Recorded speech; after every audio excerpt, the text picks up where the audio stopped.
ಕನ್ನಡಿಗರ number 1 choice Kannada matrimony. ಬೇರೆ ರಾಜಕೀಯ ಪಕ್ಷಗಳು ಅವರ ಸಿದ್ಧಾಂತಗಳಿಗೆ ಏನಿದೆ, ಸಾರ್ವಜನಿಕ ವಲಯದಲ್ಲಿ ಸೇವೆ ಮನೋಭಾವವನ್ನು ಇಟ್ಕೊಂಡು ಈ ದೇಶವನ್ನು ಕಟ್ಟುವಂಥದ್ದನ್ನು ನಾವು ಮುಂದಿಟ್ಕೊಂಡಂತಹ ಸಂದರ್ಭದಲ್ಲಿ ನಾವು ಕಾಂಗ್ರೆಸ್ಸಿಂದ ಸಂವಿಧಾನನೇ ನಮ್ಮ ಶ್ರೇಷ್ಠ ಗ್ರಂಥ ಅಂತ ನಾವು ಭಾವಿಸ್ಕೊಂಡಿದ್ದೇವೆ. ಸೊ ಹಾಗಾಗಿ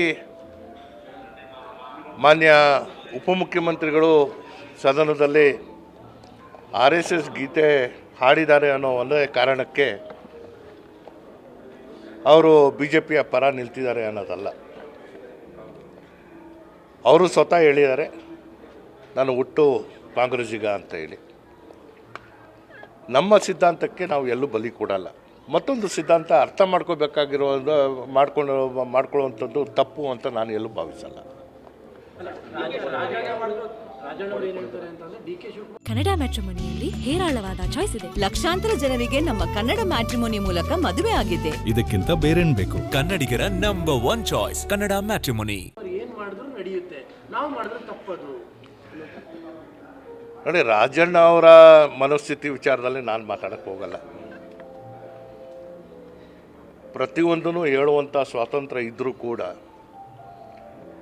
ಪಕ್ಷದ ವಿಚಾರ, ಪಕ್ಷದ ವೇದಿಕೆಯಲ್ಲಿ ಮಾತಾಡುವಂಥದ್ದು ಸಂಪೂರ್ಣವಾದಂಥ ಸ್ವಾತಂತ್ರ್ಯ ಇದೆ. ಬಹಿರಂಗವಾಗಿ ಅವರು ಮಾತಾಡಿ ಅವ್ರು ಏನು ಮಾಡಬೇಕಂತಿದ್ದಾರೆ. ನಿನ್ನೆ ಒಂದು ಮಾಧ್ಯಮದ ಸ್ನೇಹಿತರ ಜೊತೆಗೆ ಅವರ ಭಾವನೆಗಳನ್ನ ಹಂಚ್ಕೊಳ್ಳುವಂತಹ ಸಂದರ್ಭದಲ್ಲಿ DK ಶಿವಕುಮಾರ್ ಅಮಿತ್ ಶಾ ಜೊತೆಗೆ ಹೋದರೂ ಏನಿಲ್ಲ ಅಂತ ಹೇಳುವಂಥದ್ದು ಏನು ಮಾತಾಡಿದ್ರೆ ಅದು ನಾವು ಒಪ್ಪುವಂಥದ್ದಲ್ಲ. ಈಗಾಗಲೇ ರಾಜಣ್ಣರವರು ಅವರ ಮಾತಿನ ಭರಾಟೆಯಲ್ಲಿ ನಷ್ಟನ ಅನುಭವಿಸಿರುವಂಥದ್ದು ನಾವು ನೋಡ್ತಾ ಇದ್ದೀವಿ.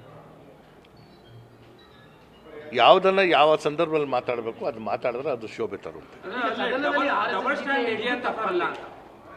ನೋಡಿ, ಬೇರೆ ಪಕ್ಷದ ಸಿದ್ಧಾಂತದಲ್ಲಿ ಏನಿದೆ ಅನ್ನೋದನ್ನು ನಾವು ಉಲ್ಲೇಖ ಮಾಡುವಂಥದ್ದು ಏನು ತಪ್ಪೇನಲ್ಲ.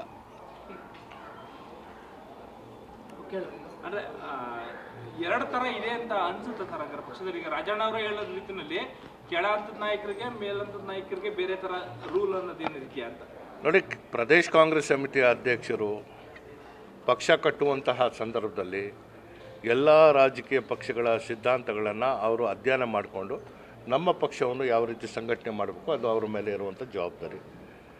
ಇದರಲ್ಲಿ ಏನು ತಪ್ಪೇನು ಏನಿಲ್ಲ. ಯಾಕಂದರೆ ನಾನು ಹೇಳುವಂಥದ್ದು ಎಲ್ಲ ರಾಜಕೀಯ ಪಕ್ಷಗಳು ಇಲ್ಲೇ ಇರುವಂಥದ್ದು. ನಾವು ನಮ್ಮ ಭಾರತವನ್ನು ಮುನ್ನಡೆಸುವಂತಹ ಒಂದು ಕನಸು, ಚುನಾವಣೆಗೆ ಸ್ಪರ್ಧೆ ಮಾಡುವಂಥದ್ದು, ಅಧಿಕಾರಕ್ಕೆ ಬರಬೇಕು, ನಾವು ಗೆಲ್ಲಬೇಕು ಅನ್ನೋದು. ನಾವು ಗೆದ್ದ ಮೇಲೆ ನಮ್ಮ ಸಿದ್ಧಾಂತಕ್ಕೆ ಎಲ್ಲೂ ಬಲಿ ಕೊಡುವಂಥದ್ದಲ್ಲ. ನಮಗೆ ಅವಕಾಶ ಸಿಕ್ಕಿದಾಗ ನಾವು ಏನು ಮಾಡಿದ್ದೀವಿ ಅನ್ನೋದನ್ನು ಭಾಳ ಮುಖ್ಯ. ಕನ್ನಡಿಗರ ನಂಬರ್ 1 ಚಾಯ್ಸ್ ಕನ್ನಡ ಮ್ಯಾಟ್ರಿಮೋನಿ.